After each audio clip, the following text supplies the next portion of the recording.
Hey there, everybody. Welcome to Podcast with Abhash. Again, with new episode, we have a new guest for today, and I would like to welcome Dr. Robert Bergland.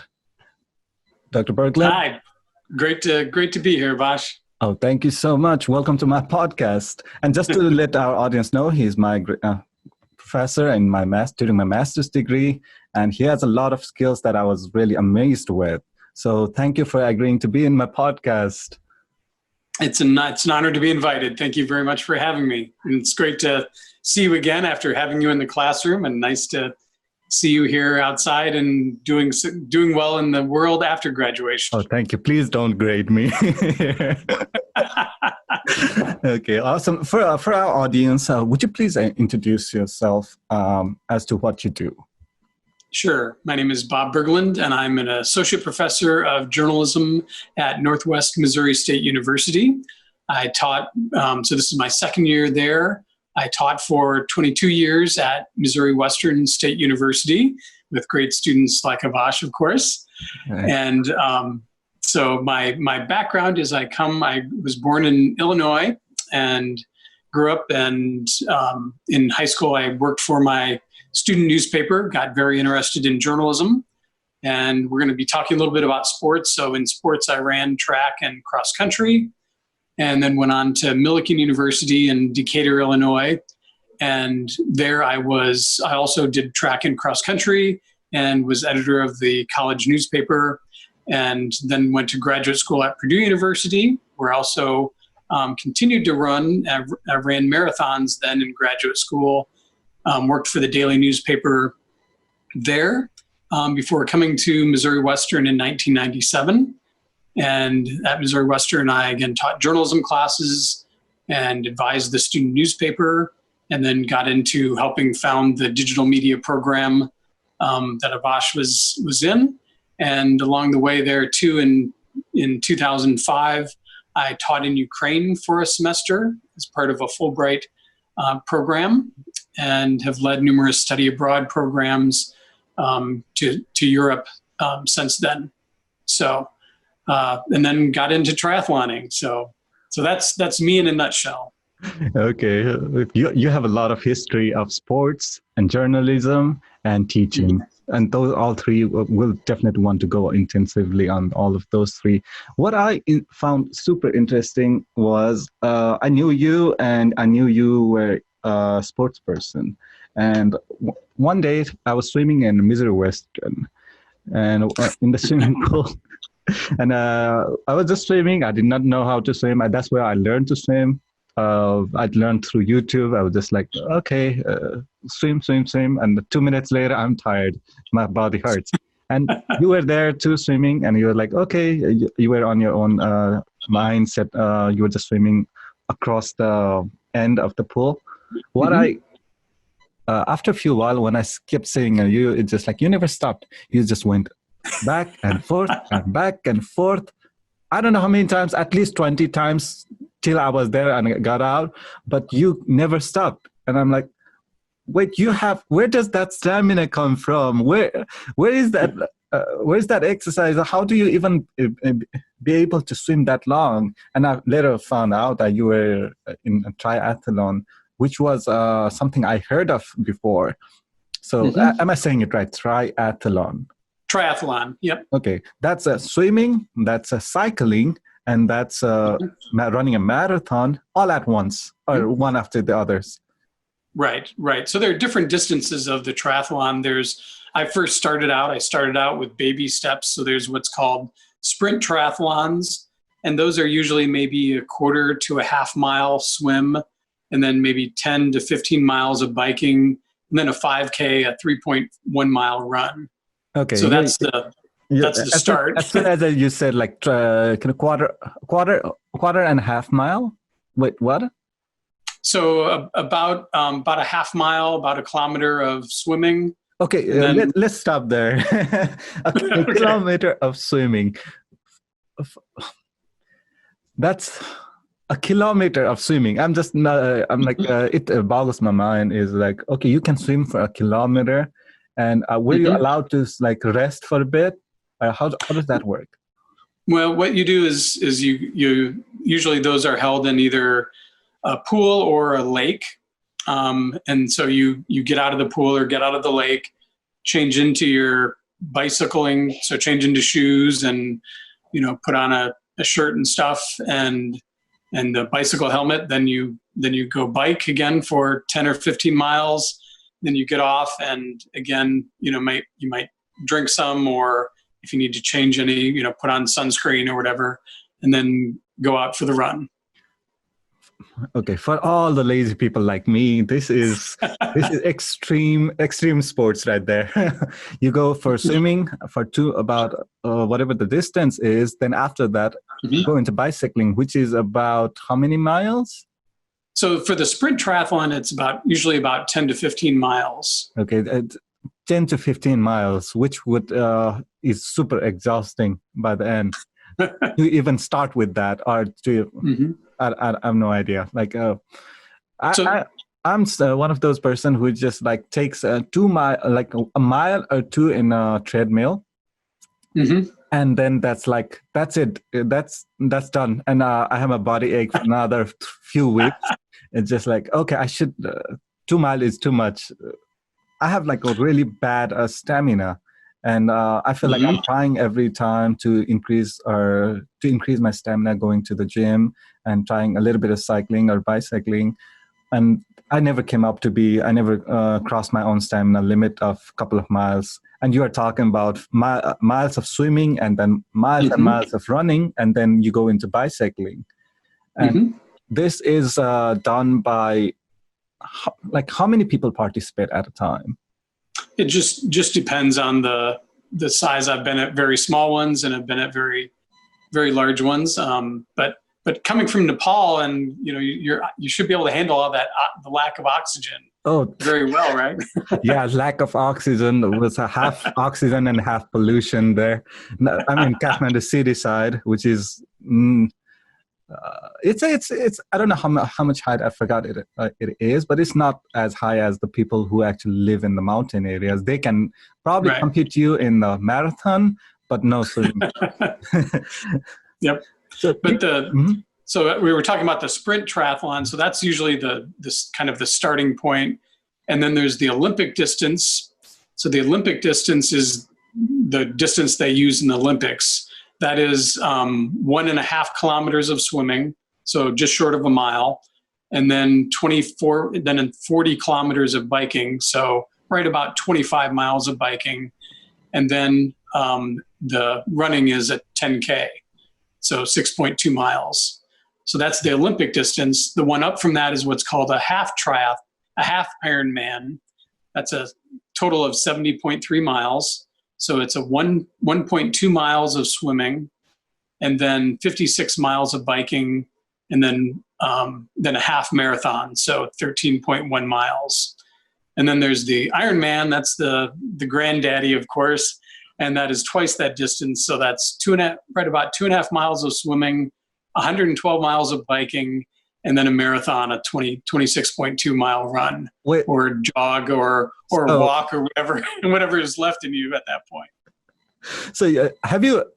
So there's triathlon, and there are different levels of it, and there's Ironman. Have you actually participated in Ironman? Yeah. So my first year, I started in 2013, and I just started out with a short sprint triathlon, and then worked up to a Olympic distance triathlon, and I thought, well, maybe I'll shoot for a bigger goal next year. And so I did the half Ironman the following year in 2014. And then I thought, well, I'm not going to get any younger. This is not going to get any easier as I get older. So I better do one now. And so in 2015, I did a full Ironman triathlon. And that was about just short of 14 hours for the day. It was a long, exhausting day. 14 hours. I can't. How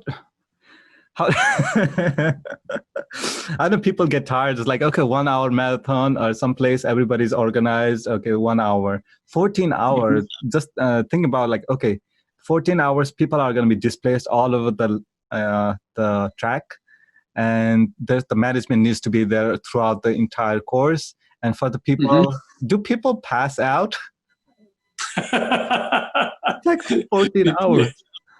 It's exhausting. It's exhausting for the run portion. For a lot of people like me, after getting off the bike for 112 miles, a lot of people aren't running that entire distance.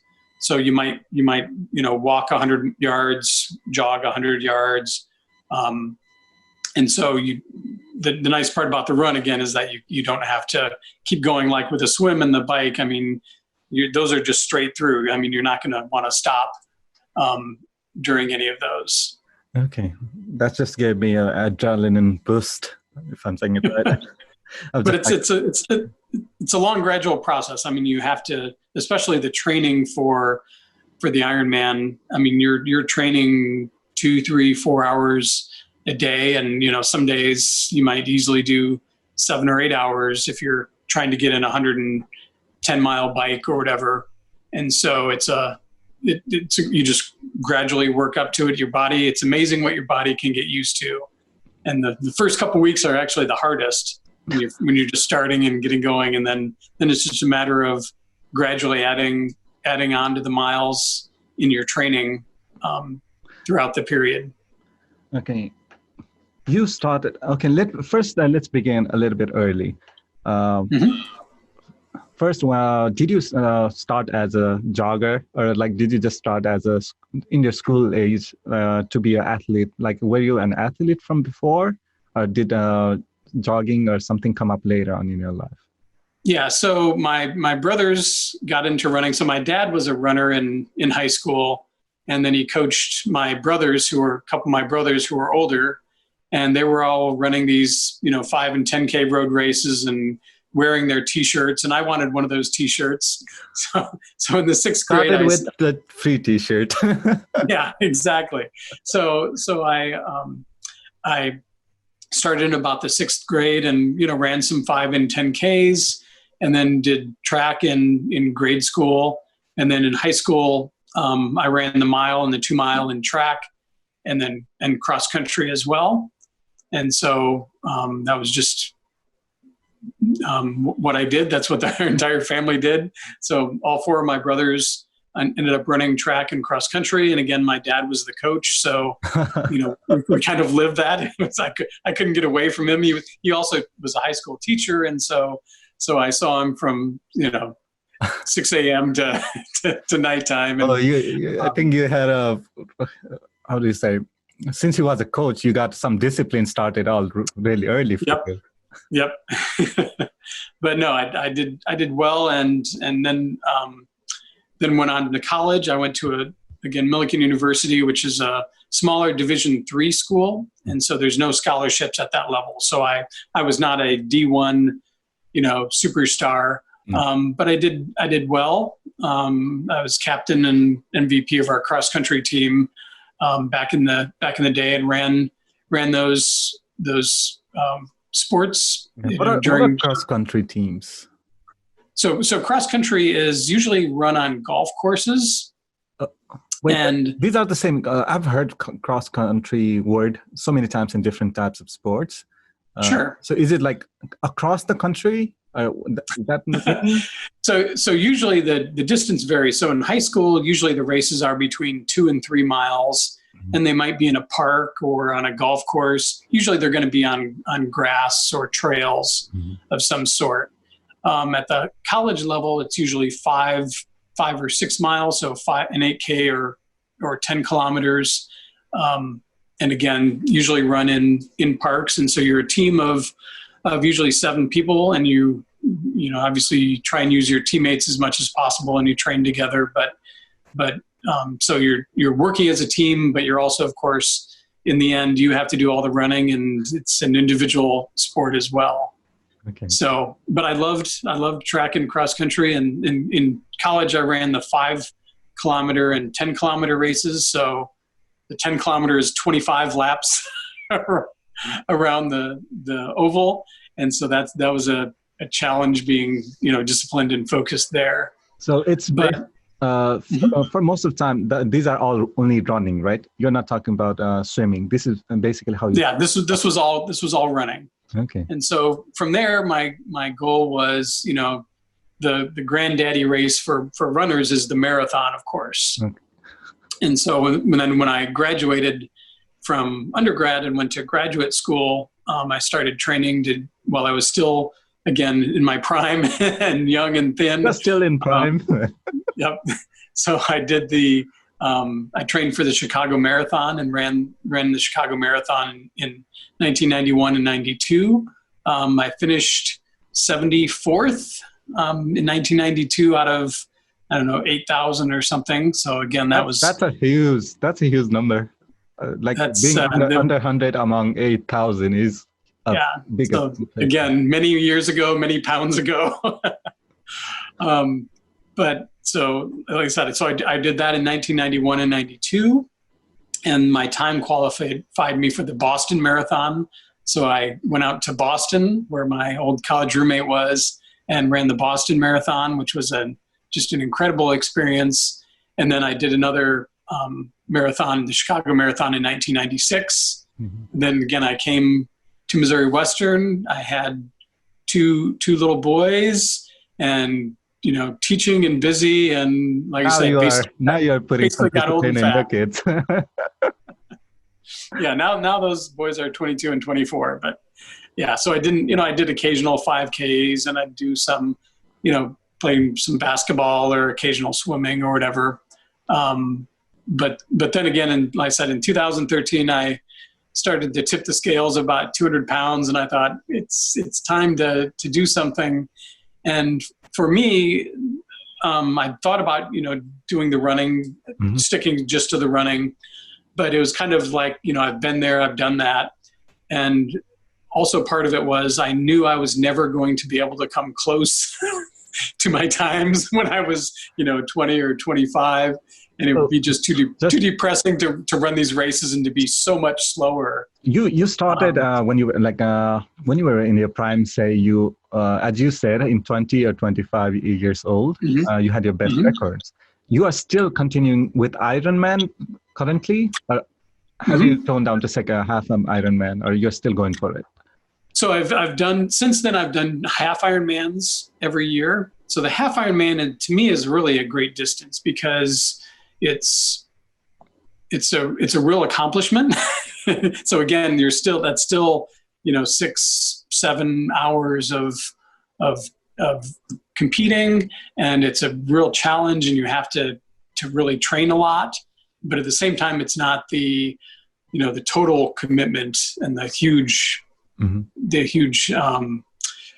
stress of the full Ironman. So it's and anymore I could do a sprint triathlon with almost no training, and with 3 weeks of training I would be fine doing an Olympic distance. And so that half Ironman is kind of enough to really force me to do a lot of training and get off my butt, and those days when you're tired or busy, and if you don't have that goal. And that was a reason I really wanted to get into the triathlons too, is I'm the type of person where I needed a goal. I needed to have something to shoot for, or else, again, those times when you're busy, it's like, we'll skip it today. And, when you have that half Ironman distance looming, it's like, I can't get away with not going out there and doing my 30-mile bike today, or running 4 or 5 miles. So the Ironman and the challenges are in itself like an extreme up from the marathon, because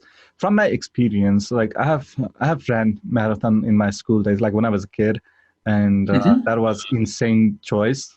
Half of the marathon I walked to the end because everybody had to be at the end to get to the school bus. We have to reach there, so we started.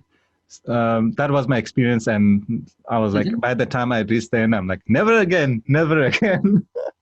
But like another experience I had was I was in Boston for a year, and they had the Boston Marathon every year, or right. I forgot it at the time, but the environment is so happy. Everybody's like cheering on, and it's a party. It is a party, and the vibe, the energy amongst the players, amongst the people who watch, is such a happy, fulfilling place. it just feels like, okay, they just comment on where the people are, and I was looking, and during those time I was just around Boston, and I was like, there's too much traffic. What's happening? I did not know it was Boston Marathon. It's like, oh, there's a kind of marathon happening. Oh my God, I'm stuck in traffic. So we had to route all over the city to get from one place. And it was right after the Boston bombing. So it was the next year when I was there. So the motivation was even more. They really wanted to run that race. They were like really not scared. So that was like a big thing that was zooming around. Everybody was like, okay, we have to come together. And marathon itself is like a coming together kind of sports. Everybody's so enthusiastic about who completed, motivating each other to complete it. Everybody comes to watch and support. And it's not like other games where you're just like standing in an arena and cheering on. This is more like throughout the city. The people around the city cheer for you around the track. And people put up their chair and keep on watching like a parade. That's what it is. It's a big, long 26-mile parade. Yeah. So when did you participate in the Boston Marathon? You started with Chicago one, right? Yeah. So 2 Chicagos in 91 and 92, and then Boston in 93. Okay. 1993. Yeah.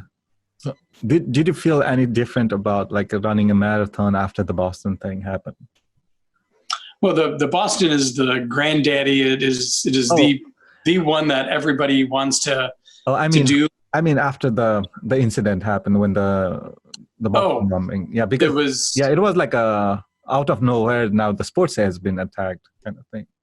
Yeah, and it was I just had all these flashbacks of being there, when the bombing happened, and just the feeling for it. In fact, I had one of my friends, one of my people who ran cross country with, was competing that day, and he had finished maybe 30 minutes or an hour earlier.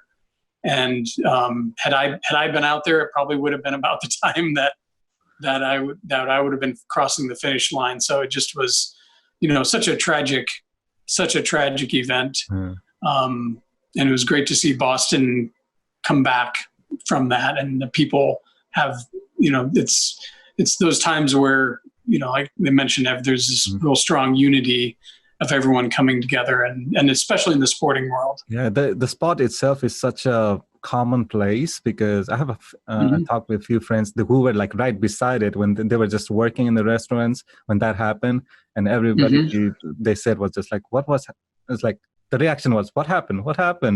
So was that a bombing or something? They were just like in chaotic mode. Like once they knew what happened, then the city kind of went into shutdown mode, and all of those chaos thing happening, and all of those felt like so close to home for a lot of people. And sports, especially, I feel like a lot of the sports enthusiasts who come for the race feels like, okay, now that's the place for a lot of people to go and compete in the sports. Now, it's going to happen in every sport. So there was so much, fear spread across any big events or big venues.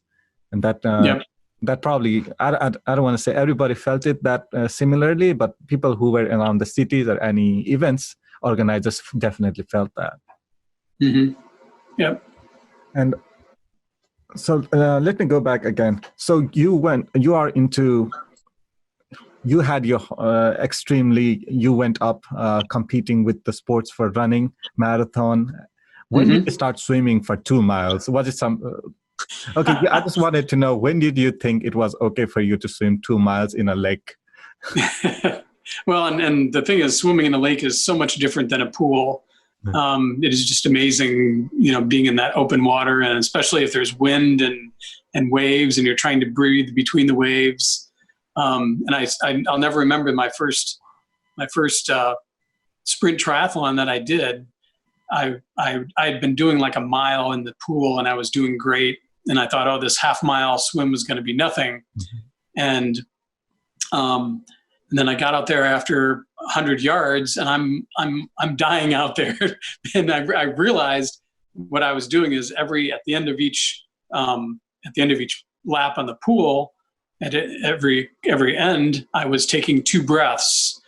And so I'd go to the end of the pool, take 2 breaths, come back, take 2 breaths. Wait, you just take 2 breaths, end of the pool, that is... No, well, 2 extra breaths. Let me put it that way. Okay. 2 extra breaths. So I was taking those extra breaths at the end of each that's pool. Like 50 feet, right? Yeah. Yep. Okay. that's you got good breathing control then. So, but I've been used to getting all those extra breaths. And so out there in the open water in a lake, of course, you don't have those stops and extra breaths. But my pool background came, I was injured my junior year of high school. I had strained my hamstring, and I couldn't run for like a month right before the state competitions. And the only way I was going to be able to compete still was by swimming. And so that's what kept me in shape. Oh. And so I'd had a long background of doing that sort of swimming in the past, of, swimming maybe a mile or a mile and a half. And then I guess I've been very fortunate that the swimming is the easy leg for me.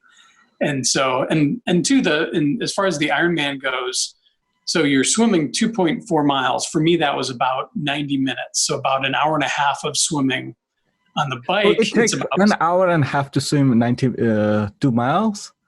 2.4 miles. Yep. I was thinking, because for me, who have not swum at all in those, like maybe 50 feet, I'll take like 5 breaks in between. But when I think about 2 miles, because I'm driving most of the time, 2 miles, it's not that bad. But it takes 90 minutes. You're swimming for 90 minutes for 2 miles. Now I'm just considering, okay, that's insane. You're swimming for 90 minutes. So go ahead with how. Oh, I was just going to say it's more a matter. So again, at my level, so I'm not recognizing I'm not competing at the elite level. So I'm in survival mode. So I'm not. The key is to be just under the level where you're breathing hard, because if you're going that real fast distance, it's very hard to take good regular breaths. Again, without being at that elite level. So just it's a matter of locking into a pace. I mean, really, that is the key to the Ironman, is just locking into a pace that you can do comfortably for that amount of time. And so you just, like I said, lock into it. So, when you said lock into it, is that more of a rhythm of breathing in? Yeah, just getting into a rhythm of your swimming strokes and breathing, and just, like I said, try and keep the same pace to be as efficient as possible. Because again, when you're competing for 14 hours, efficiency is everything. So what goes in your mind, say, when you're swimming? Okay. Because you, as you said, you took 90 minutes to cross 2 miles, right? And first, let's begin. First 10 minutes. How does what goes in your mind? The first 10 minutes really is just adrenaline. So that's when you pick up your speed, the most speed, I guess. Yeah, it's a matter. So especially with some of them have like a wave start. So you might have 50 people in the pool or in the lake at the same time, 50 or 100 people, and so you are trying to not hit people and try and avoid, and you always are running into people, and you reach out with a stroke and catch somebody's leg, and so it's a matter of the first 10 minutes of just trying to survive and move and start to get into a rhythm. After that, it's you're kind of hinting at what do you think about for 90 minutes or 14 hours. Do you sing in your mind? It's just like going about like a lot of music tracks that goes in your mind. And unfortunately, you can't have for these triathlons, you can't have any music. So you can't have music while you're biking or running. So it's partly, like I said, music in your head, thinking about your day, focusing on the race, replaying that argument you had with your wife. Or Okay, something. now that's where you go to get away from to have your time is like, okay, I need a time to win a fight with my wife. Yeah. So, but no, I've you just think of everything under the sun. I mean, as a teacher, I think of things I'm going to teach in my next lesson when I'm out there training. I've composed songs out there while on the race course. So, so it's just a real mix of whatever it is to pass the time. And again, obviously part of the time you're focusing on again, your form and your pace and things like that. But obviously there's a lot of time too for your mind to space out. Okay. Yeah. I'm going to go back again. So, when you first attempted, say half triathlon, what was the first one you attempted? Was it half triathlon or was it just a triathlon? So the first one was just a sprint triathlon. So again, just a 5K and 10 miles of biking. And then I did the Olympic one that first year. So I just built up gradually over the course of the summer. So the season really runs from May until mid-September, especially because of a lot of the races are done in a lake. And so the temperature, you're down in Texas, so it's a different story. It's a lot nicer right now in the lakes. But up here, really you're can only be in the lake in terms of temperatures from, mid-May until mid-September. Mm-hmm. And so it's a matter of, doing biking and running in the months of January and February and March. And a lot of those times, again, up here with the snow, that's harder to do. When it's 20 degrees and then, it just snowed, it's kind of hard to get out on the bike. Do you ever, does those kind of event ever happen in colder times? Not really, no. Okay. Well, there are so there'll be ones in Florida and places like Texas. They might have ones during some of the other months, but yeah. So usually it's just a matter of doing a lot of, especially building up a base, running, and when it's nice enough, getting out there on the bike, and again, just making sure to add miles gradually, because the key, one of the huge keys is not to get injured, to overtrain. And so, if you're gonna run, you might just build up a mile or two, maybe a mile every week. So you might start out in January doing 3 mile runs 4 or 5 days a week. A couple of weeks later, you might build up to 4 miles a day, then up to 5. And so gradually building up in the same way, obviously, on the bike. I start out with the very start of the season in February or March. I might be doing 10 or 15 miles. And then a month later, I'm up to 20 and 25, and then just gradually building up to the point where I'm able to do those distances. Those takes extreme pinpoint focus on those discipline of, I'm going to go, do you keep a plan update of your weekly schedule where it's like, okay, 4 days I'm going to take a walk and then jog or swim and then do bicycling? Does that have to be a kind of a regimen to actually be able to compete?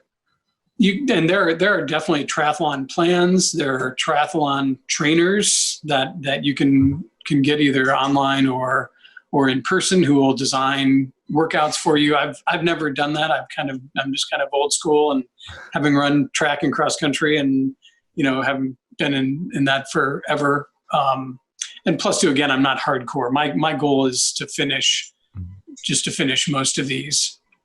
And so, what I'll usually do, so for example, my general schedule is, like on Saturday, I'll do my long bike ride. So yesterday I did about a 57-mile bike, so about the same distance as a half Ironman. Today was more of a recovery day, so I just biked about 15 or 20 miles. Tomorrow I'll run probably 5 miles. So usually doing at least one leg, probably 6 days a week for me, 6 or 7 days a week. And then some days doing two legs. So Wait, I might legs. So I might, what do you mean by legs? oh, the legs of the 3 legs of the triathlon. So I might do again, running one day, biking the next. I might swim. Usually I'm just going to swim 1 or 2 days a week, because it's harder to again get to the lake to swim. So, and +2, again, that's the distances are so much geared for running and biking. You're spending so much more time on the bike and the run that's really where you need to spend your time training. And so I might do 2 of these. So I might do what's called brickwork, where you might be biking 20 miles and then jog 3 miles, just so you get used to your body of getting off the bike and getting into the run. And I tell you, Abhash, that is the hardest thing when you're on that bike for the half Ironman, 56 miles, and then you get off that bike and you've been biking for 3.5 hours, using the same motions of your legs, and then suddenly you have to get off the bike and start running, which is using different muscles, and your legs are already shot, of course. So that is the toughest part of the triathlon, is getting off the bike and then starting the run. And as you can imagine, for the Ironman, for the 112-mile bike, that's, again, for me, I think was 6 hours. It was about 6.5 hours. And so imagine sitting on the bike nonstop, 6.5 hours, and then transitioning to the run. So I just made the commitment. The first mile I'm going to walk. There's no way that my legs are going to be able to run after that. And so I just did a power walk that first mile, and then again started to do jogging and alternating jogging and walking. Yeah, what shocks me is the time that you're saying is 1.5 hour or more than around that time for swimming, and after that it's either around 4 to 6 hours for bicycling, depends on the different triathlon. Say full one, probably 6 or more hours, just bicycling. And after that, it's walking, which might take another 4 or 5. How many hours? So my legs were, again, about 90 minutes for the swim, and then the transition. It took me like 10 minutes just for my body to also make the shift in there. So I usually between 5 and 10 minutes over those longer races to make that transition again. Because one thing too you're trying to do in that transition is to take in calories. Because you can imagine, being on, coming off the bike or going into the bike, where you're going to be there for 7 hours. So you want to be pounding as many calories, basically eating as much as you can without throwing up. Oh, you can eat. So in that transition time, especially, I'd have a banana, granola bar, downing, full 32-ounce things of Gatorade. Trying to get calories just because your body is starving. Are you allowed to go to the restrooms? Yeah, so that is also a key part of it. So when you're in the swim, it's not a big deal, of course, to just add to the liquid in the pool in the lake. But yeah, so I think I had to stop just once during the bike for a pit stop, and then in between the bike and the run as well. And so, I mean, again, because it's 14 hours, you can imagine it's kind of hard to go without stopping. So I'm just putting myself in a triathlon athlete's place, and I'm just starting, okay, first I got to take 1.5 hour of swim, which we just like, okay, what do I think? Beside the physical aspect, I'm just thinking about mental. Okay, by the end of the swim, how tired are you? The swim, I wasn't very tired at all. So again, that's different people have different legs, which they struggle with. So some people, swimming is their worst leg. And so they're going to really struggle. But again, especially because it's the shortest leg, And by that point too, you've done enough training where, I got up to maybe 3 miles training. So the 90 minutes and the 2.4 miles was not really that big of a deal. Because if you're really exhausted coming out of the swim, it's going to be a long freaking day, my friend. That's what I was thinking. Is like, okay, I've been swimming for 1.5 hours. I'm tired, and I'm just thinking, now I gotta be on bicycle for 6 more hours, and and from my perspective, my butt hurts already. How comfortable are those bicycle chairs for holding you for 6 hours continuously? Like it's one of those things again where you build up and your body gets used to it. So again, the thought of being on there 7 hours, if you haven't biked that distance before, that seems crazy. But when you start out at 10 and then you go to 20, then 30, then 40, then 50, then 60. It's just a matter of your body getting used to it and developing calluses on your butt, I guess. And wearing extra diapers for that. Yeah. And the same way with obviously your legs. I mean, your legs get used to going that sort of distance. And so the key is being able to do that distance in training to have the confidence. And in fact, I'd had one day, so that year, my longest training day was bicycling across the state of Missouri. So so we live in St. Joseph. Obviously, from St. Joseph, it's right on the Kansas border, right on the Missouri River. And we were going to visit my family in Illinois, which crosses the Mississippi River on the Missouri border on the other side. And so we went from the Missouri River. My wife was going to be driving anyway that night. And so what I did is I started out at like 5:30 in the morning, just as it was getting light, and got on my bike and biked to the Missouri River, then biked all the way across the state of Missouri. And about 9:30, just as it was getting dark and just as a storm was coming in, I ended up in Hannibal, Missouri, it was right at 200 miles. So that was that was a long day, but it was really family cool. At home, every time you pick up a bike, your family gets worried, like, which state is he gonna end up in? He's took his bike out and he's in Vegas right now. Yeah.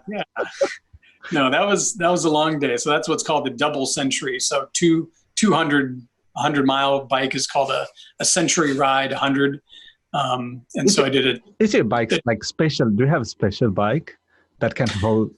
So I'm cheap and old school. So I have still an aluminum bike with what's called carbon fiber forks.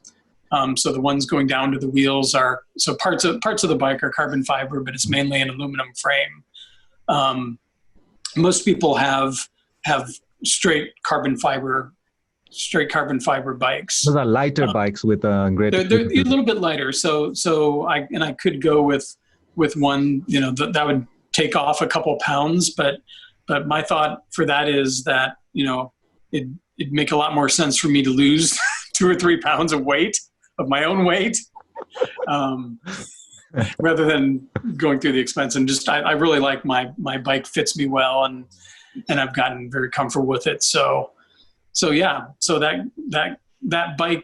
bicycle ride that day gave me a lot of confidence, knowing I could bike 200 miles, suddenly that 110, 112 mile bike, so 200 miles is basically about 18, 60 miles, about 3.5 hours of driving. Yeah. So somebody driving 3.5 hours, you basically completed that continuously. Yeah. So I was going probably, I think I maybe averaged 16 and maybe a little bit better than 16 miles an hour. And so I took off at 5:30. My wife got off work at, 5:30 at night and got in the car, and like I said, eventually, honey, can you get me? Can you pick me up? I'm in a different state. So yeah, and I had my phone with me in case anything else went wrong, and I actually had a flat tire along the way. Oh, how did you fix it? So typically you have a little bag that has a kit in it that has a spare inner tube and a CO2 cartridge and a very tiny little device to let the CO2 through. And so you just change it, you take off the tire, you take out the old inner tube that has been punctured, by a piece of glass or nail or something. And you put in the new inner tube and use the CO2 cartridge then to fill it up and put the wheel back on and go back to it. And so that must be some kind of new technology to do it. There must be some kind of better than the one we have regular bikes. I feel because I owned a bike and I could not figure out how to change the tube, and that felt extremely like am I too stupid to do this, or it was just like the tools weren't there. I think they're kind of some way there are different tools for it, but the sports bike, the one you owned, probably is a different iteration than the regular bikes, right? It's a regular inner tube. I mean, it's very thin for the bike. You want a very thin, road bike tire. You don't want to have a lot of resistance. Yeah, it takes, good people can change the tire in 3 or 4 minutes, maybe. I think I was probably 12 or 15 minutes to change my tire. And I actually, along the way, I didn't have enough the CO2. And fortunately, I was like 3 miles from a town that had a Walmart. So I biked into the town, walked my bike into Walmart, went back to the place where they had hand pumps and pumped up my tire and thanks Walmart. Just imagine that happening somewhere there's no Walmart, or somewhere a little rural place, and your cell phone reception dies out. Now you're stuck. Yep. That was a risk. Well, and that's a risk too of the doing the Ironman. That was one of my biggest worries was, I mean, you can do great training and, spend literally hundreds and hundreds of hours preparing for this. But if on that day, it's 98 degrees, you might not finish in spite of all the preparation you've made. Or if there is if it's a windy day and there's 20-mile-an-hour winds, that is enough to finish you, because that amount of wind is just going to take so much out of you on the bike. Or again, if you have a mechanical problem on the bike, or if there's bad weather and there's thunderstorms and maybe they have to cancel the swim portion of the triathlon, which I had happened with a different much smaller triathlon. But that's the nervous thing about for me doing the Ironman was, I can devote my entire summer to training for this and getting ready for it, but things beyond your control can ruin it. And so those are my big worries. And the two other big worries for people doing triathlons are cramps and blisters. And again, the more you train, the better you can do, but those can still pop up. You probably need better gear, at least. You probably have a different kind of shoes to walk around those things. Are there like specific gears for triathlon? So you talked about the bike. So for the swim, a lot of people will have wetsuits. And if the water temperature is below like 83 degrees, you can wear a wetsuit, and that makes you more buoyant and faster. I'm kind of purist and old school, so I just go out there in my jammers, my swim trunks, and swim without the wetsuit. For the bike, there are people that have they have the aerodynamic helmets, which might save 30 seconds of time or whatever. The bikes, again, so one of the things I forgot to mention, you were asking about the bikes. So typically with the triathlon bikes, they have what are called aero bars. So there are bars that you can hold on to, and they allow you to get more into a more aerodynamic position.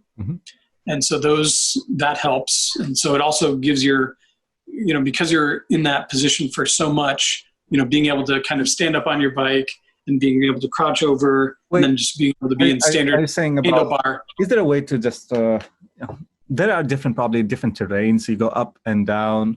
Have you ever seen the video of one of the bikers? There's a video, a pretty famous one, saying, don't work smart, don't work hard. And everybody is probably going a little bit in a less inclined, not inclined, but downward slope. And the biker just goes, sits, puts his belly and sit, and just goes Superman style, and he wins everybody. I think I've seen that video. I think I know the one you're talking about. Yeah. Does anybody try those moves? Those are fun maybe for a little downhill stretch, but again, over the course of a typically 7-hour bike ride, that's not going to work out long term. But so there is, again, the specialized bike. As far as the run, again, obviously good shoes are important, but beyond that, it's it's you and the miles for the most part. But it can be an expensive sport, between maybe having a membership for a pool and especially all the biking equipment and the clothes and stuff. It can be a very expensive sport. Like I said, I'm not competing at the highest level, and so I'm just as soon as you started on triathlon, it is the highest level of sports that you can probably go into, because I can't think of any other sports who takes that much time and that much dedication. I mean, everybody has their own way of dedication, but this is like 3 sports combined. Another one that's not similar, but like multiple sports combined was skiing, they say cross-country skiing again. Skiing with shooting. I don't know how they come in together. Yes, the biathlon. So I think it's because of, I think it was formed in the Scandinavian countries where they might ski and, shoot a reindeer or something. But that's more like a funny side of the sports. But triathlon is a legit three sports which are intensive and extremely. Basically, you are proving yourself to be an Ironman. Even participating and completing is a huge challenge, and he's winning in itself. Yeah. For all of those. I was just going to add to that. So the sport actually kind of got started there were, I think, some people, obviously all good ideas start around a bar, right? Yes. I think they were arguing. I think there was like a swimmer and a biker and runner. They were sitting around arguing, who's the better athlete or whatever. Who could? Is this like urban like a myth, or is this like actually? No. This is really how it started. It was in Hawaii, and there was a marathon that's held there, and then a bike that went around the island, and then there was like a swim there, and so these people who'd competed in those events, like I said, had that contest, and that's how it got started, and the sport has grown since then. Oh my God, there should be another sports person should have been there to make it 4, something outrageous, maybe bowling or something. Bowling. I'm getting thirsty just remembering all these races. Oh my! So for all of those, I want to go into a diet section, because I know competing in those kind of high level of high endurance games, you need to have some kind of stricter diet, right? Something that fulfills your metabolism as well as sustain you throughout the games, as well as how does that work with you? Ideally, you're an old school person. I take a more simplistic approach. No, in terms of actually triathloning was my dieting experience. So I don't like to diet. I like to eat more than I should, and so the beauty of the triathlon is you can, training for, especially at the Ironman level, you can eat as much as you want and you're probably still going to lose weight. So I went from maybe 205 pounds down to about 175. So I lost like 30 pounds. And I was able to just continue to eat whatever I wanted. Oh my God. That's so the diet comes in, and obviously, again, the higher level athletes are very concerned about their diet and what they take in. For me, the diet really comes in the day before and the day of, especially the day of racing. So for the day before, usually you want a carbo load, so you load up on carbohydrates. You get, again, pull in as many calories as you can. For the day of the race. Again, you start out with a swim, and so you can't eat too much. So typically you might get up that morning and have, again, banana and maybe some granola bars or whatever, hopefully with it being digested enough by the time you start the race. So the race might start, for example, at 6 or like 7 o'clock. I think most of them start at 7 o'clock in the morning. And so you might get up at 5 and eat enough to be semi-digested. And again, then you do the swim, you come out of the swim, again, eat calories and also to make sure to get, salt and electrolytes. And so some people, in order to get enough salt, they'll drink pickle juice even.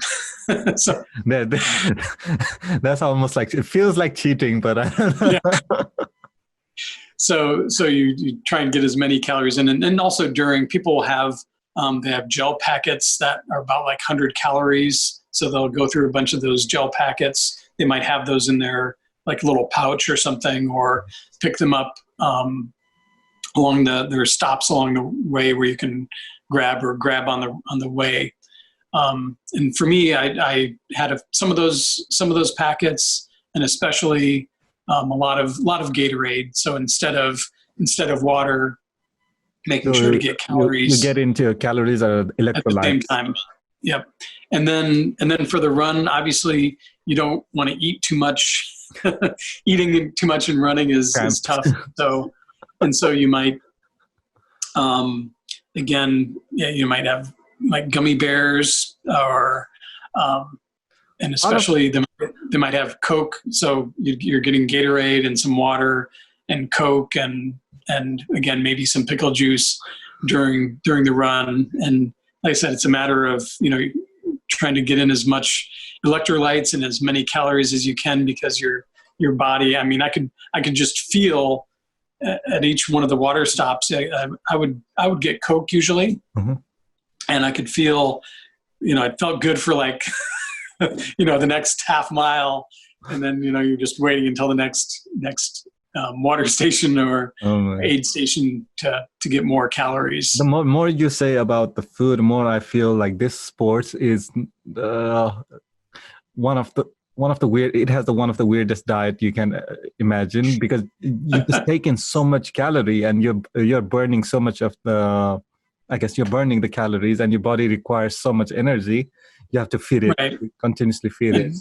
Yep. And at some point, of course, your body switches over to burning fat. When you run out of all the calories, you start to burn fat, which is less efficient and takes a bit of a switch for your body. But that is also a part of it. Yeah. And throughout your journey, throughout competing in different type of marathons, as well as a triathlon, this is more like a tongue twister, triathlon. Mm-hmm. Keep on saying triathlon.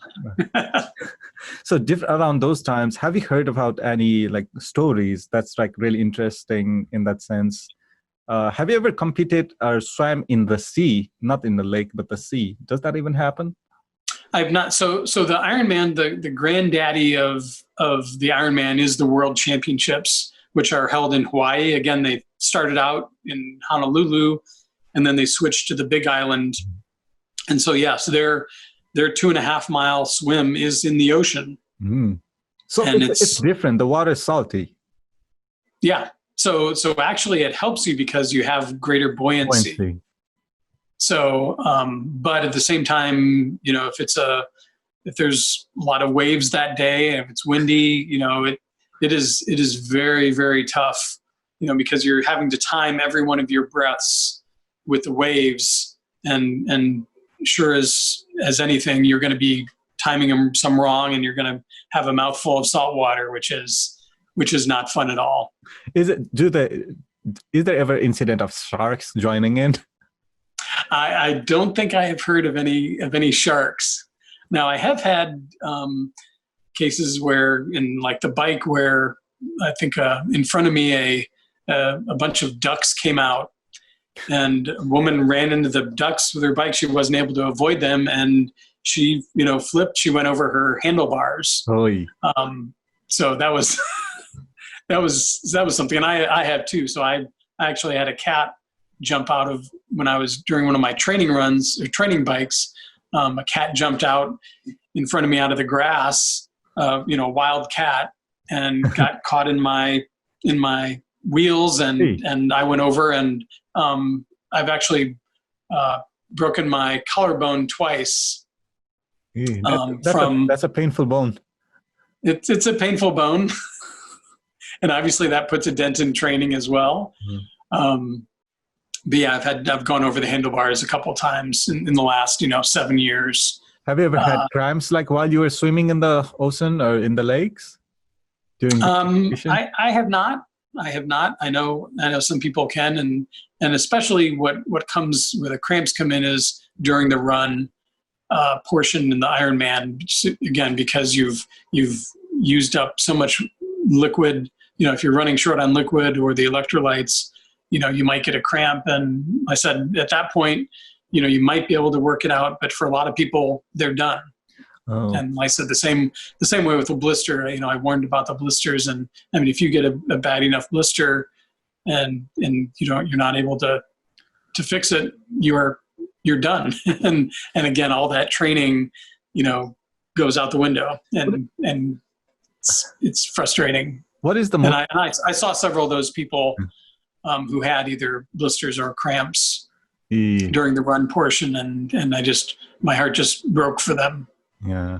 And with that emotion of all of those training, and when you're going into the game with that mentality, and when those things happen, what is like the mental state when you are about in your journey, and when you feel like you can't continue anymore, or something as such happens like blisters or cramps, and you are like, I want to finish it but I can't. What is that emotional state with all the performers or the athletes?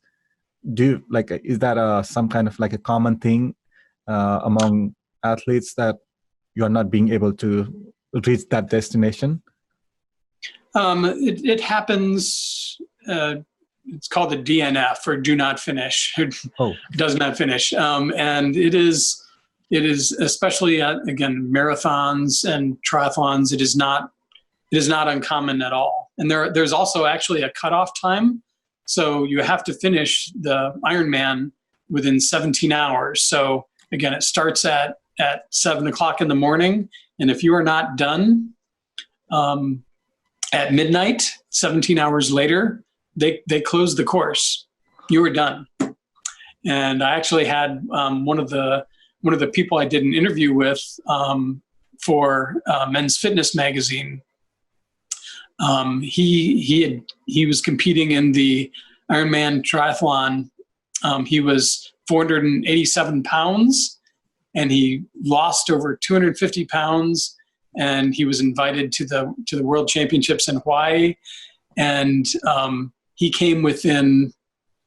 I'm trying to think that it was within just like a minute or two of that 17-hour cutoff. Ooh, that's so he made it. He made it. He was on the good side of it. Okay. But you can imagine being on the other side of that, where you've been competing for 17 hours and you put your heart into it, and this has been your goal, and you've been training for months for this, and to miss that cutoff. And I have a friend who has missed the cutoff, I think 2 or 3 times. Ooh. And you can just imagine the heartbreak that. What's your personal record? What's that? What's your personal record?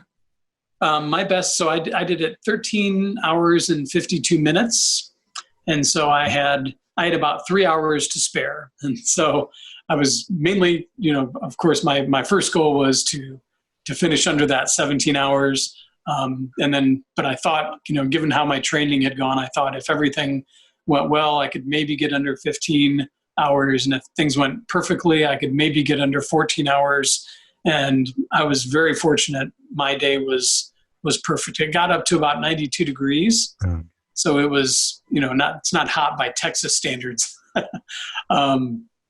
But everything else had gone perfectly. And so I was very, very happy to be able to finish. And I don't know if I'll do another one or not. It is one of those things where you, it's like, Okay. I've done that. But I might, I'll see. What age did you finish that Ironman? So that was 2015. That's so that was 5 years ago. So I was 47 at the time. Is that what? And that's pretty late for these kind of events, right? Like, are you in? What is the more common age for those kind of games? Well, again, the elite athletes are going to be typically 25 to 30. So a lot of these athletes would have been, in high school or college, they would have been runners or bikers or swimmers. And then they move into the triathlon for one reason or another. Maybe they're just good at all of these sports, or maybe they're not elite enough, and maybe they're a runner and they're not quite at the elite level in running, but they're good in these other sports, and so they're able to be elite level in the triathlon. Okay. And so usually they'll be about 25 or 30, but there's a lot of people out there that are 40, 50, or even 60. And I think at the Olympic distance race, there was one person who was in their 80s, which is, again, crazy. And it probably makes you feel guilty, abhash, not that, an 80-year-old person. I never heard it. That's so much insane. Of all of those, whenever I see of anybody doing a great work or being involved in some sports and trying to go for all in, this feels a little different especially for triathlon. When I knew about this game, this is not just, okay, I'm gonna push my body, I want to win something. This is more like you have to change your discipline. You have to be an athlete every day of your life until you can actually compete. Just being able to compete or forget about winning or being in top athlete. Just finishing up the game is a punishment, or I would not say punishment, but a goal in itself. It is punishment enough.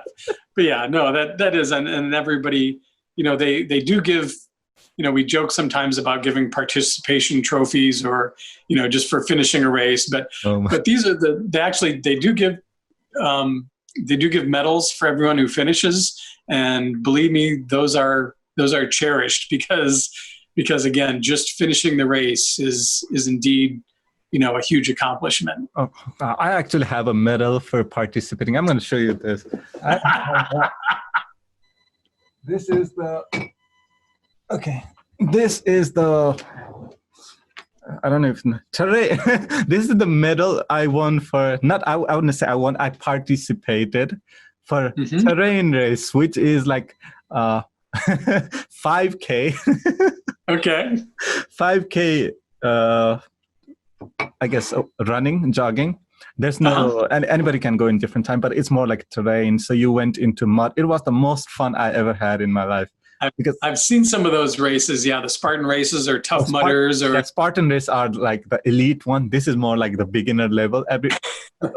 It's hard to complete every single challenge, but there were like about 25 to 30 different terrains, which were like really simpler because I felt more athlete myself to finish those easily. But some of them were really hard. Like some of them you have to climb through the rope, you have to climb the ball. Right. And I felt so proud to get the what was the word? Participation trophy, because I'm like, I felt fully earned this, even though I don't think we went anything close to any competitive timeline. It was just participating. But this is more like a terrain, but physically it was a little difficult, but nothing even close at triathlon or just being able to compete a full marathon. which Mhm. is an insane level of physical fitness that you have to be in to just participate. And going around, as you said, you interviewed another athlete as you were as you work for. I think you do freelancing for men's health, Right. right?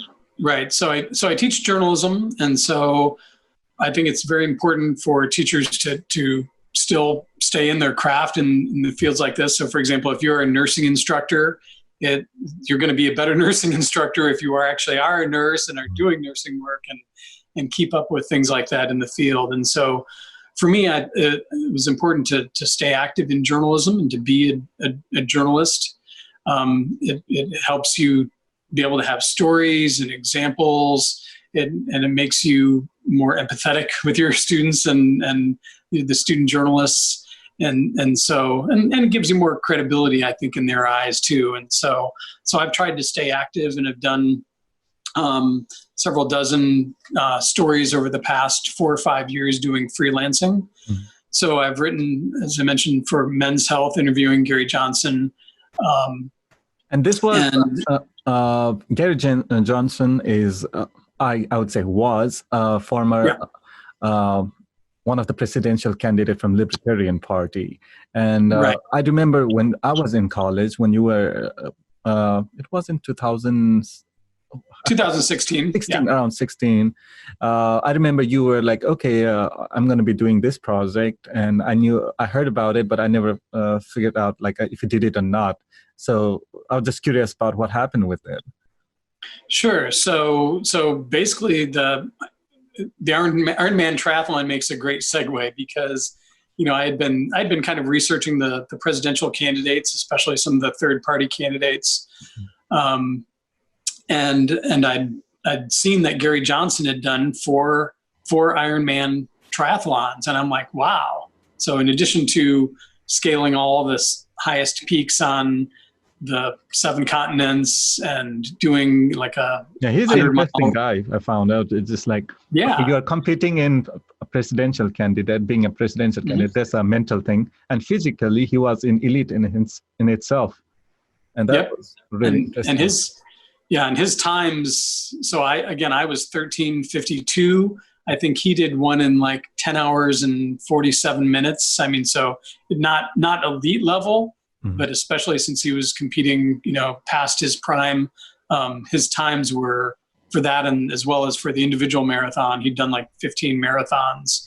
And so very, very, very impressive. And so, as I was reading his biography about this, I was thinking, man, this would be a cool magazine article. And at the time I hadn't gotten back into freelancing, but the more I thought about it, the more I thought, somebody should write this magazine article about his physical accomplishments, and that person should be me. And so I reached out to his campaign, and being a third-party libertarian candidate, he's trying to get as much press as he can. I mean, he needs to get the name recognition. He needs to get people reading about him. And so I reached out, Googled his campaign director, sent him the campaign director an email. I didn't have a direct DM to the candidate there. And so said, hey, I'm looking at perhaps writing a story for, I was looking at Bicycling Magazine or Men's Health Magazine. Men's Health being the bigger one with, I think they might have like 5 million social media followers. They get like 500 million hits on their website every year. And so I said, if Gary Johnson would sit down for an interview with me, I'd love to pitch this story to Men's Health Magazine. And the campaign director immediately comes back saying, yes, Gary would love to sit down with you. And so then I was able to go to Men's Health and say, look, I've got, here's Gary Johnson's background. He's very healthy, very much into health and fitness. It would be a cool story for your magazine. And by the way, I've already got an interview set up with him and could, give you the story, in, 2 weeks. And so I heard back then from the editor. So I'd targeted one of the editors that I knew would likely be receptive to this sort of story. And he wrote back and said, this sounds good. And we talked about rates and lengths and the length of the article and some other particulars, who other sources and things like that. And so Gary Johnson was going to be in Iowa. So Iowa is the big state, the beginning state for the primary season. He was going to be in Iowa, it was only like 3 hours away, that next week. Mm-hmm. And so, Iowa is about 3 hours away from Missouri, from where we are university. Yeah, just about 3 hours to Des Moines, Iowa. And so we met. So I met in the hotel where he was staying before having a rally later that day. I had an early morning interview with him, and we talked for about 40 minutes. And it was really cool to be interviewing a presidential candidate. I mean, it was a rush to be able to interview a person who, ended up getting several million votes in the presidential candidate in the presidential election. And he was great to talk to. I mean, so I had my background. What was really nice is, I was able to share with him my triathloning and marathoning experience, and my best marathon time was actually a little bit faster than his. And so, it was a fun interview for him, I could tell, because, he'd been talking politics when his real passion, I think, was more in sports. I remember him, one of the interviews he said is like, if I don't get into, like, after the election is done, if I don't become a president, he's going to go across country, do some kind of challenge. And I think he did it. Yeah. Yep. So he was going to do what's called the Ride the Divide race. It's basically goes from Canada, from Banff, Canada, and Rocky Mountains all the way down to the border of Mexico. Whoa. And it crosses the continental divide, like, I don't know, that's maybe like 50 times. 4,000 miles. Yeah. So and it's about 4,000 miles. And so it's like people do it in maybe 30 or 40 days. So 100 to 120 miles a day or something like that. And I actually was able to then, so he obviously didn't get elected president. Yeah. And so that next year he in fact did that race. And then I was able to do a follow-up story for a bicycling magazine, Adventure Cycling. And so that was kind of cool to be able to touch base with him again the second time. But it was fun to be able to have like I said, an interview with a big dog. Yeah, definitely. And me, just since I came to the United States, I have been, you get influenced one way or another. I've been learning about American political process, and I always felt like there's always the big two, the Republican and the Democrats. Are there no other parties? And I found out that there are many different parties, but nobody hears about them. Nobody covers them. Everybody's almost feels the American election process almost feels like a Super Bowl, and everybody's either in one team or the other team, and they're always fighting. And people who are not in those teams are almost like, you are just like a spoiler, like a mini games, and they really don't like that. I think it almost comes from, it's almost like American culture of being a sports ball like event, having always two. Everything is about two team. What was that? Apple or Android? Yep. Democrats or Republican or anything like. There's always two. When I see among other the democracy, republic kind of countries, there are many different parties and many different ideology. Maybe not the best ones all over the time. The people inside the parties may not be probably the best representation of those, but that's just more like a common phenomenon among any election or any countries. But in America, it almost feels like there's need of more people and more ideas to give give a voice to the people. And whenever I see like a third party, or whenever they discuss it, like, okay, what is that? That kind of interests me. How have you felt like as being a journalist in yourself, since you covered those kind of things? Well, and what has been worse is that over the last 40 or 50 years, there's been an increasing polarization between those two parties. So at one time, in fact, I just ended up writing a review. There's a book called Why We're Polarized. Mm-hmm.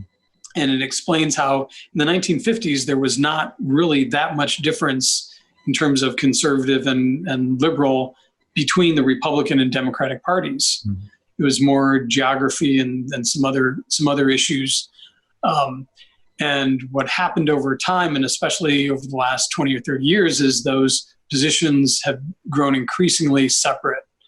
And so you have, again, these two camps. And I really expected, to be honest with you, over the last 10 years, as there's been this split, and people aren't, and as a result, they've also become more extreme. So the Republican Party is more conservative than it was, under the time of Reagan, and the Democratic Party is more left-leaning than it was 30 or 40 years ago. And so there's this bigger gap between there. And to be honest with you, I expected a third party to come in and to be able to find a place in politics, because there are so many people that are in the middle. And I'm one of those people that has been frustrated by both parties. As you may remember, I ran for state representative a couple of years ago. I knew I probably was not going to win because I was a Democrat. I ran as a Democrat. I'm much more of a moderate, and I've always, voted for both parties and voted the candidate much more than parties. Yeah, definitely. And so, but I was a Democrat running in a very Republican district, and so I knew I wasn't going to win. But it's been frustrating, I think, in journalism because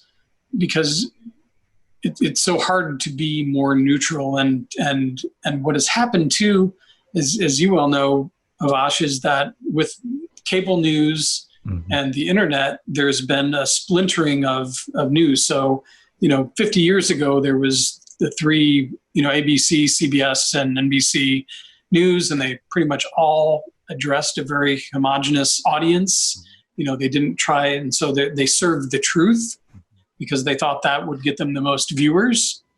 But now, in the age of multiple cable channels and so many internet outlets, it becomes a matter of serving the audience to try and get that niche, that specialized audience that, again, is going to subscribe to a certain... It has been all about the clicks nowadays. Yep, exactly. And so what has become the norm for many news outlets is to serve the audience as opposed to serving the truth, and to only provide the stories that your specific audience, be it liberal or conservative, to provide them with the stories that will resonate with them, that they'll want to hear, and to spin those stories in the way that those audiences want to hear. And so if we're only listening or reading what those types of outlets, that's all we hear, that becomes our reality. And, if you don't take the time to listen to, to both sides, or to some international channels like, the BBC or the Guardian, to get those multiple perspectives, to use that to try and get the truth, all you're doing is you're cocooning yourself, and only, again, all that does is reinforce your own view about how your party is good and the other party is bad. And as a result too, those outlets are only interviewing the people, the politicians that are in their camp. And so, again, it makes the public split, and it also makes the politicians split. And so the compromise that is necessary for governing really becomes that much more difficult, because you have these two camps that are becoming so far apart that they have no common ground to negotiate from. And I think it's really a tragedy for our democracy. And especially with the media being all-time low as being valued of its relevance, what do you think is what is a cure for... And I was like, okay, there's no cure. But what do you think is probably a a medicine for a media or journalists to bring back the trustworthiness of what journalism is supposed to be, rather than partisan bickering or like anytime you see Fox News, it's almost everybody thinks is as, okay, it's conservative, it's going to support the Republican side, it's never going to critique them, or maybe they have different big division among themselves, but it's more like typical Republican TV, and MSNBC or CNN is more like typical liberal, I would not say liberal, but more like Democrat run. It supports the Democrat Party, and those like TV channels are divided, and the politicians are divided.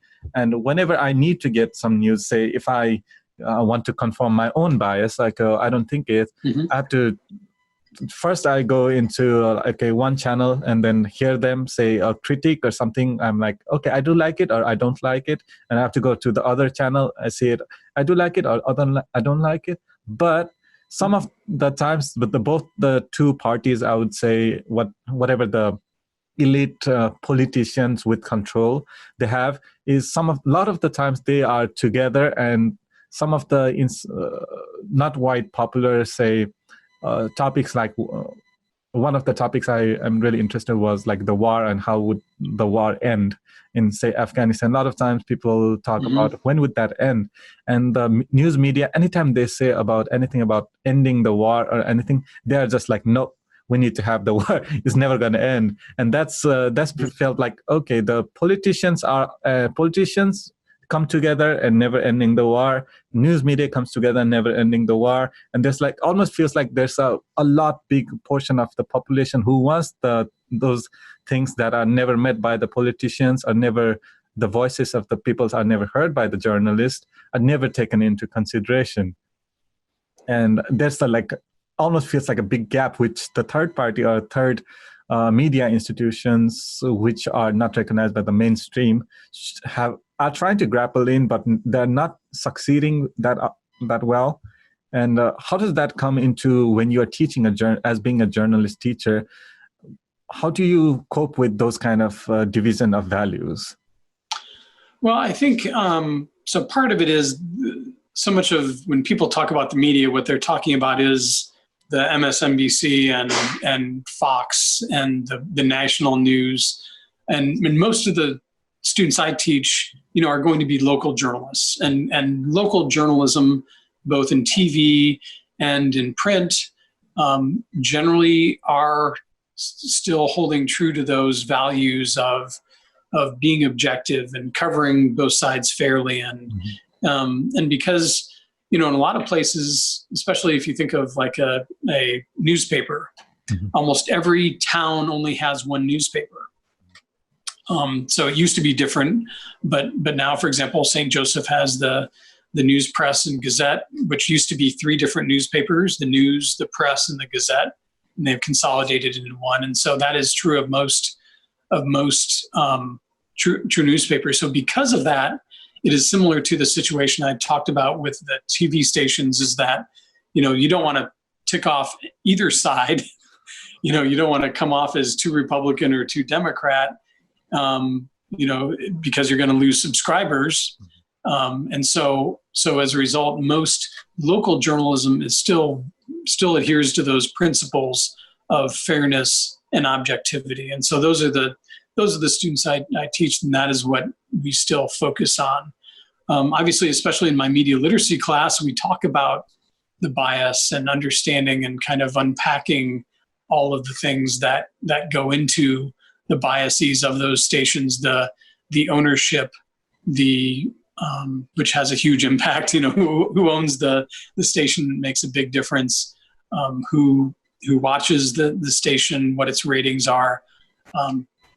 All of those things play into those biases, of course. As far as a cure, boy, Abhash, I wish I had one. I don't think it's going to come from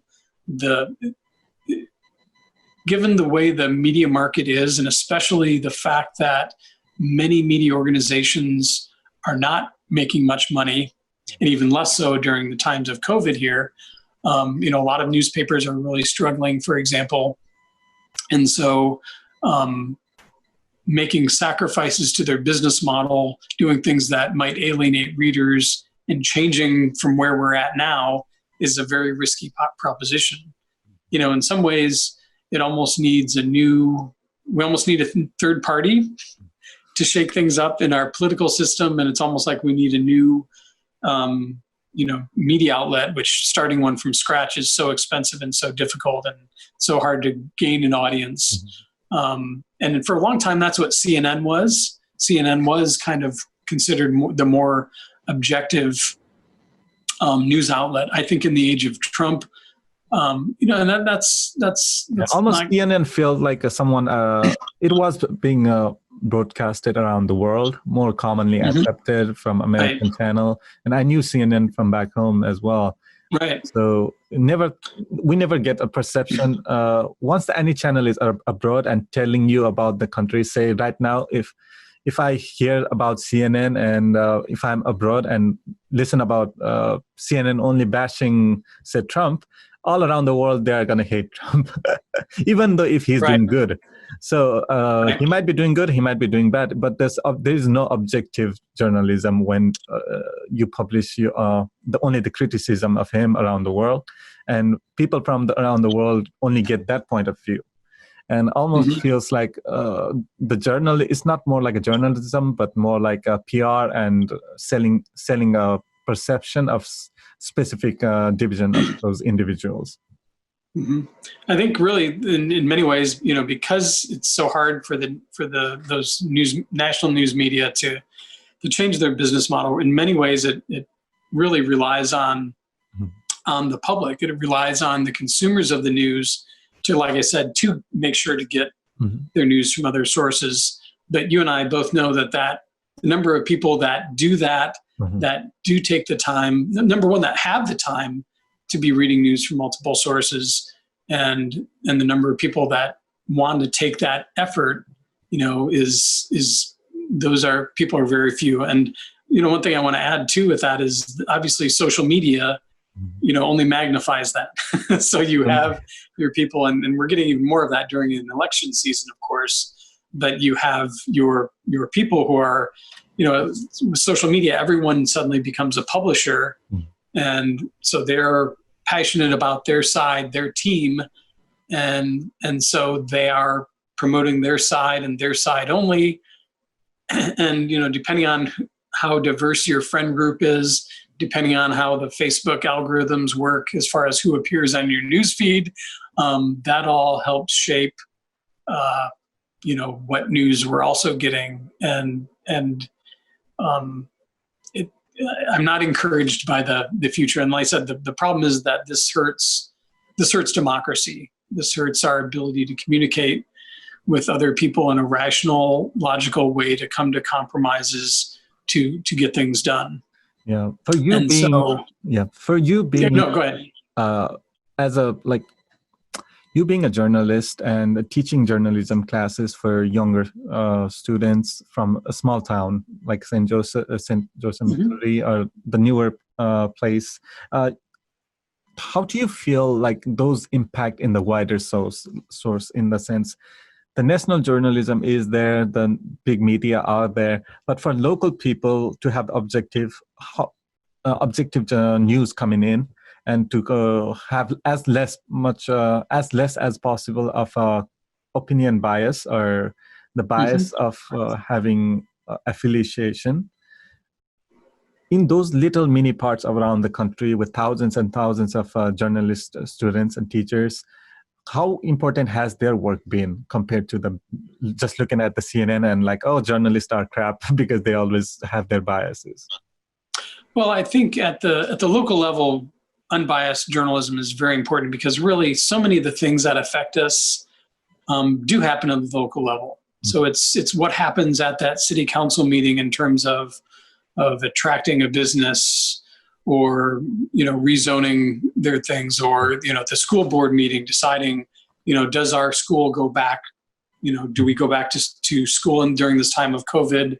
Do we go back later? Do we have online hybrid? What are our models? It's those sorts of decisions at the local level of government that really, in some ways, have the most impact on people's lives. I mean, the national debates, who's in power, might have some effect on our daily lives, of course. Mm-hmm. But in many ways, the real important stuff is happening local, and so that's why we focus, like I said, our students, and hopefully they take that with them, and the importance. And I think it's important as much as anything now today is to recognize our biases. And obviously with the race relations and the George Floyd incident, I think that also comes to mind in terms of we need to step out of ourselves and look at how do we view the world, and why do we view the world that way, and what things are shaping, what voices are shaping the way we view this world. And when we take a step back and think about those things, then we're much less likely to be manipulated, to be used by, be it the media or politicians or people trying to sell us soap on TV. If we recognize all of these persuasive techniques and understand the money behind pushing various messages, then we're much more likely to be less negatively influenced by those messages. Yeah, as you said, the important areas are the people, like your own community. The things happening around your community or your state matters way more than the president's, selecting the president for most of the people. And I almost feel like people really don't care about their local election. They even don't know who is running for sheriffs or who is running for council members. Or for state representative. Yeah, for state representative. They have an intense amount of power to change the lives of the local people themselves. They pass I think I've been into one of the sessions with the council where they keep on voting. It's like, I'll say yay for implementing some rules or planning out some budgets. And those are happening. There's like no audience. There's like nobody in the chairs. Yeah, everybody's like focused on the bigger presidents did this, president did that, but their own city council where they are voting on millions of dollars worth of transactions that affects which is millions of dollars are a lot more for smaller communities, and that affects a lot more than the bigger presidential stuff. And they have nobody's having any interest in their city council meeting or whenever they pass anything. There's like nobody. And I had to go there for one of my class, and they were just, everybody say yay, and only the council member were there. There was like no audience, only a couple of us students. And I was like, this is not good. What if they pass something really bad and nobody is there to object to it? Yeah, so in fact, in my introductory or advanced reporting classes, I will take students to, sometimes to sit in on court proceedings and to, go to a city council meeting, because I think it's important for them, one, as journalists, because they might become city council reporters, but also just as citizens. And to me, that is, and, you may have a different experience in Nepal, of course, but my experience here is that Americans do not take their democracy and their responsibility as citizens nearly as seriously as they should. And when that happens, you risk losing democracy. It does.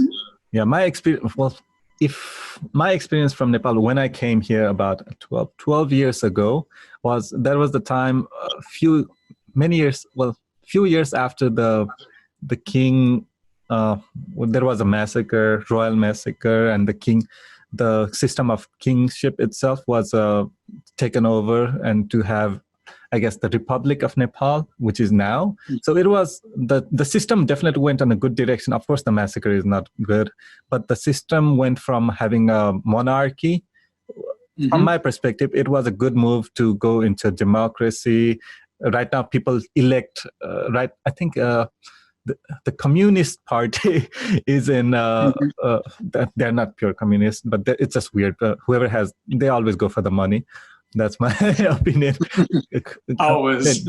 Yeah. So I think back home, the election process went from being a monarchy to how do you say, a democracy in that sense. Even the communist or whoever wants to dictate have to run as a party, and that's a good step. But the thing was, the journalists, when all of those things were happening, and when all of the party came into existence and asking for votes, and the journalism was like really in the forefront of challenging, because before, when there was a monarchy, the journalists were not. Nobody has a power to criticize the monarchy. So that was Right. So that was the prime rule. You can criticize I think they were not even allowed to criticize the government except one day of the month, one day of the year. They had a special day called Gai Jatra, which I'm going to tell you. It's a fun day where you are allowed to criticize your government, not the kingdom. So they made to let off the steam so you don't protest and rebel, right? So they still have that Gai Jatra day, which is like, on that day you see public cartoon and really funny cartoon of the politicians all around for that specific day. And after that, it was not really open. You can criticize it, but it wasn't like special day to criticize the government. But now after that, they say, I think they still celebrate that day, but the journalism itself took a major openness. Like the many news cables started coming up. I think there's so many TV channels, and reporting became such a widespread. So there's good thing that there's a lot of competition, a lot of journalists from what from the information I have gathered. But there's always never, if you report on something being infactual or they have no evidence, like in America at least, there is, you held liable. There's some rules for liable. Right. There's some rules for what you have freedom of speech as well, which in Nepal there is no. If you criticize wrong side of the government, they will have to come after you. So they have more like a gang type of mentality still, a lot of the parts, but it's changing, and democracy takes time, and Nepal just has been less than 17, 18 years under that system. It will take many years to have a good system. But America, what I found was the journalism and everything was quite open, and people could access it such an easy way. And there are the constitution with guaranteeing freedom of press, which was such an important thing. And when I see all of those tools, but there are tools being what I get out of the news was just like the team fighting. It almost feels like the tools were not being used properly, or they were always going. Of course, everybody has to make money, but the ethics of journalism has really sidelined itself to be more of a team player rather than the things they could actually be doing is like exposing what was really important. But I think there's a lot of good and bad things at the same time with having a good democracy, with a good journalism, and when you have to compete with other. I'm just connecting it to Nepal, but when journalism itself is not taught properly, or it stays under the control of, say, bigger parties. What I'm saying is, say, even in the country with monarchy, or even in the say United States, when the journalism divides itself in the bigger party of different parties, Republican and Democrat, the people are always left out. They always seems like their voices are not heard, and that's when either the competition comes in as a third party or so on. Other countries where people have to voice their opinion, or the revolution starts. And in America, almost feels like, because there's so much bickering, there's like an internal revolution happening, a start of those kind of thing. And the people's when the people's voices are not heard, people vote for Trump. I guess that was one of the main reasons people probably voted, was everybody thought he was an outsider. And something different. And that's what I found out. Like my perception was like people really asked for something new, and they just went through the crazy guy. And I don't know if he's doing good or bad. There are many opinions, but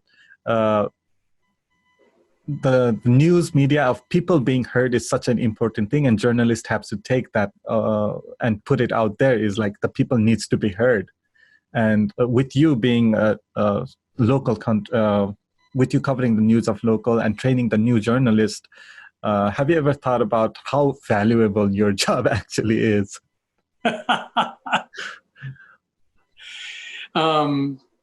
Yes.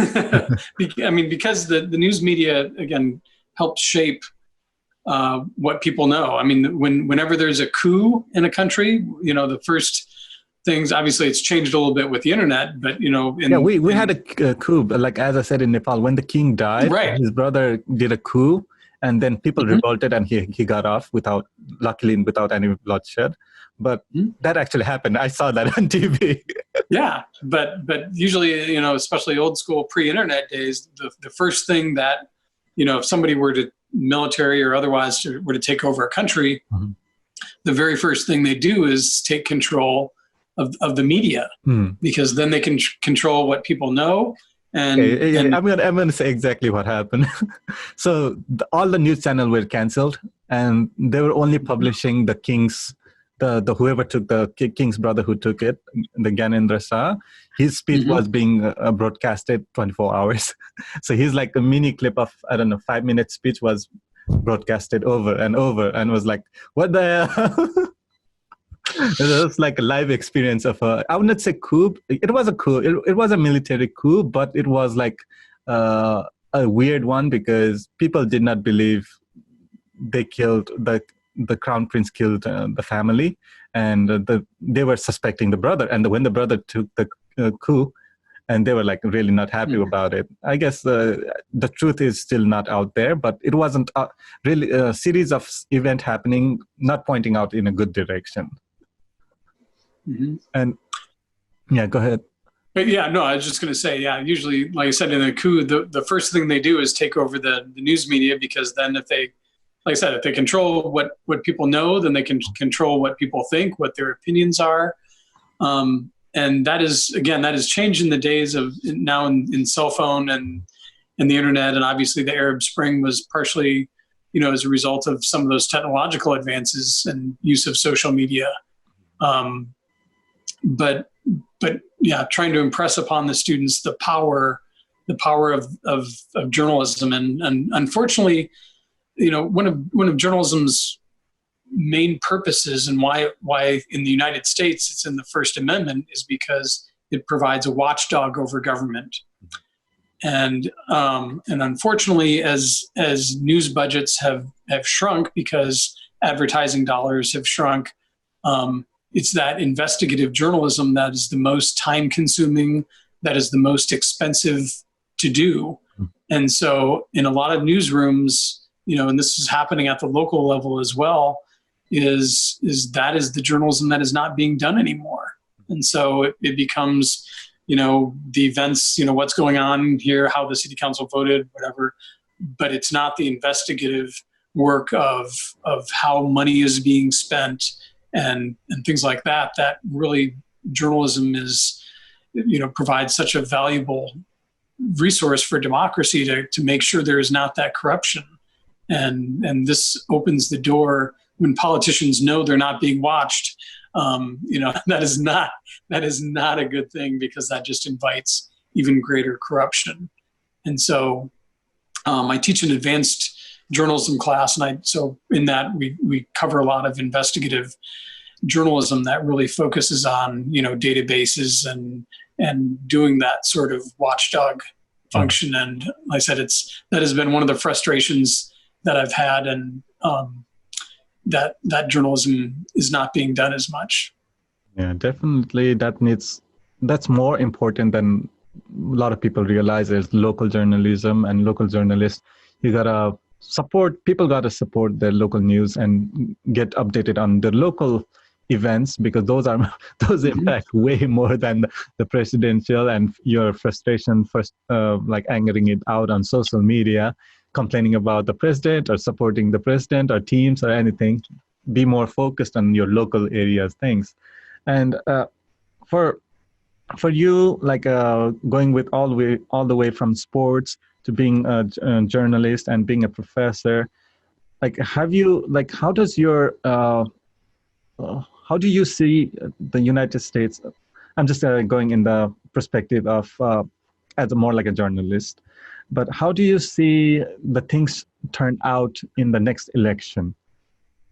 Do you see it more being more of those same news cycle where people get frustrated and the news cycle being continuously bashing or promoting one other? Or do you feel like the things are on the positive side, maybe the things will change, maybe we need locally, we can do a lot better? I think from a national perspective, as far as the election, I don't see things getting better anytime soon. And, there's going to be this continual, in this election and I'm sure in 2024 as well. So the polls right now are showing Joe Biden ahead. Mm-hmm. And so the question is, after 4 years of Democratic control, the Democrats are right now have a decent chance of taking over the Senate. And so if they control the Senate and the White House and the Senate, the White House, and the House of Representatives, just as the Republicans did when Trump came to office, that gives them a lot of power to change legislation and policy. And my bet is, they will reverse a lot of Trump's policies, just as Trump has reversed a lot of Obama's policies. It almost feels again as the same Super Bowl concept. Just like and so I think the same thing will happen. Is there will probably be a reaction in 2024 to the Democratic rule, a referendum on, and we'll have to see if our lives are any better or what happens in 2024. But like I said, I'm a little bit pessimistic, to be honest with you, Abhash, because like I said, all of the underlying problems that we are facing,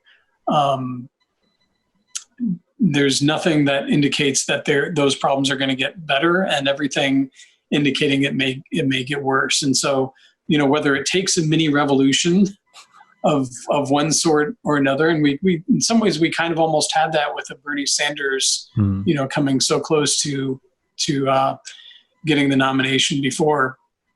But and maybe it's going to take a third party being formed that is truly viable, or maybe it'll take the public getting truly upset enough with both parties to cause those parties to reform.